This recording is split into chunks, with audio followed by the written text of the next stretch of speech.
As we gear up for Elimination Chamber in Perth, Australia, let's take a look back on WWE's last major show in Australia, the first ever Super Showdown, live in Melbourne. And let me tell you why this is probably one of the most awkward times in WWE at the moment. I'm Ace from Shockwave Sports, and this is a look back at 2018's Super Showdown. This was an odd time for WWE when it came to premium live events. Super Showdown, though, was not highlighted by the younger talent.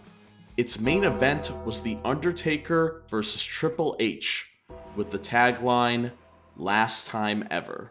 Already, fans were very mixed on this.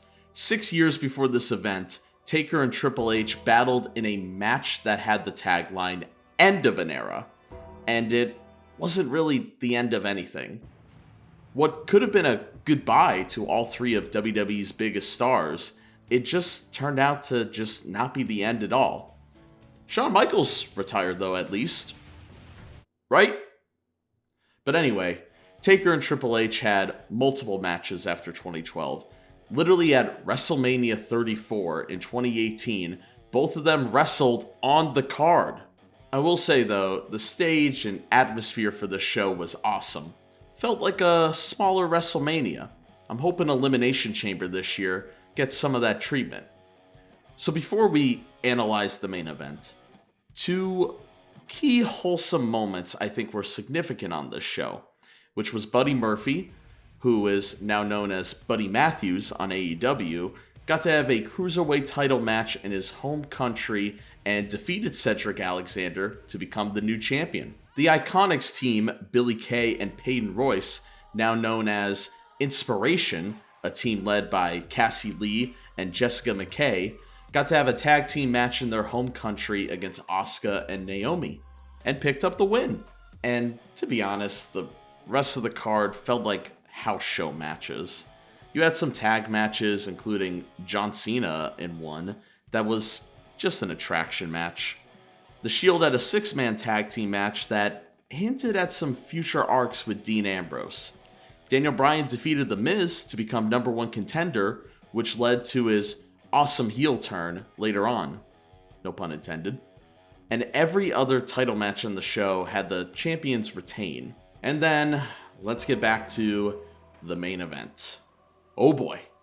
First off, there is no reason for this match to be so long.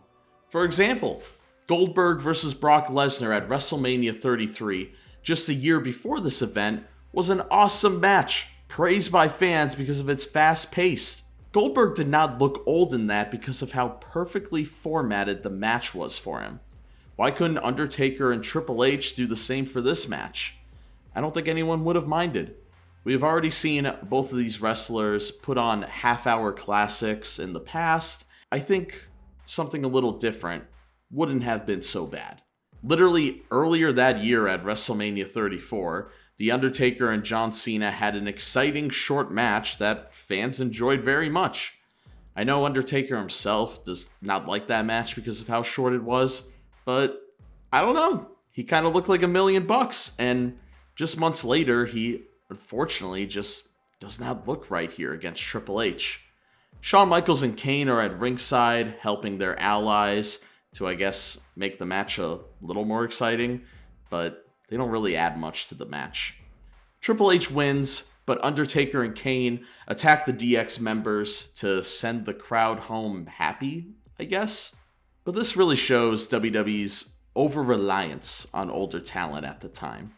I'm happy we are now in an era where we see modern stars like Cody Rhodes, Gunther, Jey Uso, and Sami Zayn all main event premium live events or weekly shows this past year.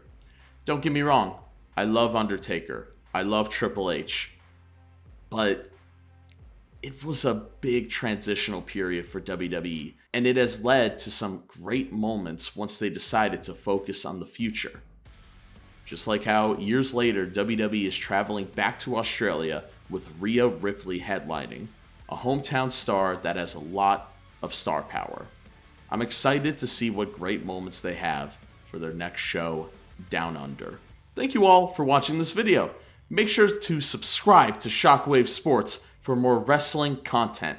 When we reach 500 subscribers, we will do some SmackDown vs. Raw Road to WrestleMania streams as a way to celebrate.